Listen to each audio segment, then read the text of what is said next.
রাধিকা দিব্যি, রাধিকা দিব্যি, রাহুল ছেড়ে দাও, রাহুল প্লিজ।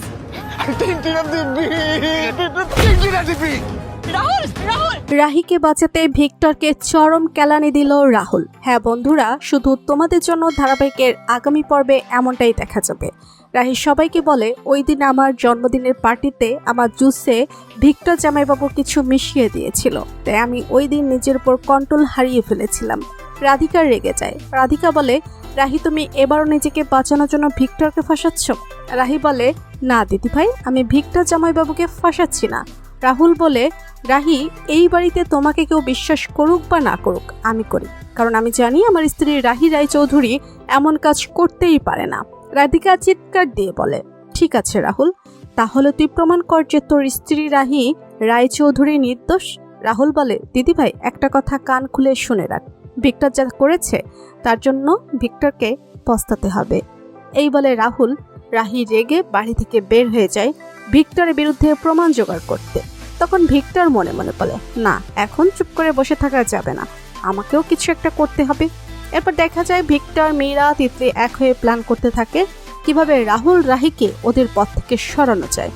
অন্যদিকে দেখা যায় রাহি আর রাহুল রিসোর্টে পৌঁছে যায়। রাহি বলে, আমার জন্মদিনে যতগুলো সিসিটিভি ক্যামেরার ফুটেজ আছে সবগুলো আমাদের দেখান। রিসোর্ট ম্যানেজমেন্ট সিসিটিভি ফুটেজ দেখাতে নিষেধ করে দেয়। রাহি বলে, যদি আপনারা আমাকে সিসিটিভি ফুটেজ না দেখান তাহলে আমি আপনাদের নামে কেস করতে বাধ্য হব। ভয় পেয়ে রিসোর্ট ম্যানেজমেন্ট রাহিকে সিসিটিভি ফুটেজ দেখাতে বাধ্য হয়। সিসিটিভি ফুটেজে দেখা যায় একজন ব্যক্তি ভিক্টরের কাছ থেকে টাকা নিয়ে রাহির জুসে কিছু মিশিয়ে দেয়। অন্যদিকে দেখা যায় ভিক্টরের কাছে কেউ একজন কল দিয়ে বলে, ভিক্টর জামাইবাবু, রাহির সব প্রমাণ পেয়ে গিয়েছে আপনার বিরুদ্ধে। ভিক্টর বলে, এটা কিভাবে সম্ভব?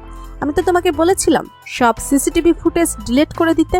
মীরা বলে, ভিক্টর এখন রাগারাগি করে কোনো লাভ নেই, তুমি এক কাজ করো, রাহিকে ইমোশনাল ব্ল্যাকমেল করো, কারণ আমি জানি রাহিকে কেউ ইমোশনাল ব্ল্যাকমেল করলে রাহি নিষেধ করতে পারে না।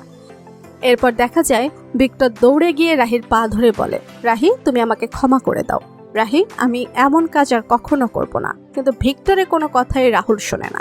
রাহুল ইচ্ছে মতো কেলাতে থাকে ভিক্টরকে। ভিক্টর বলে, রাহুল আমাকে ক্ষমা করে দাও, আমি আর করব না। কিন্তু রাহুল আরো বেশি রেগে যায়। রাহুল বলে, ভিক্টর তোর কোনো ক্ষমা নেই, তোকে আজ আমার হাত থেকে কেউ বাঁচাতে পারবে না। এই বলে রাহুল এলোমেলোভাবে ভিক্টরকে পিটাতে থাকে। ভিক্টর রাহিকে বলে, রাহি তুমি আমাকে বাঁচাও, রাহুল যে আমাকে মেরে ফেলবে। রাহি আমি তোমাকে প্রতিজ্ঞা করছি আমি আর কোনোদিন এরকম কাজ করব না। এ বলে ভিক্টর পালিয়ে যায়। রাহি রাহুলকে বলে, রাহুল এখানে যা হয়েছে সব ভুলে যাও। এসব কথা রাধিকা দিদি ও পুরো বাড়ির সবাই শুনলে যে অনেক বড় সমস্যা হবে। রাহুল বলে, কিন্তু রাহি সবাই তো তোমাকে অপরাধী ভাবে। রাহি বলে, রাহুল সবাই যা ভাবার ভাবুক, তুমি আমার পাশে থাকলেই হবে।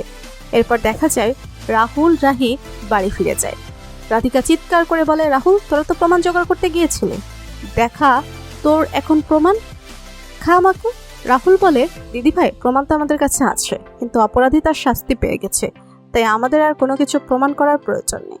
রাধিকা রাগে ক্ষোভে নিজের ঘরে চলে যায়। এরপর ভিক্টর বাড়িতে আসে।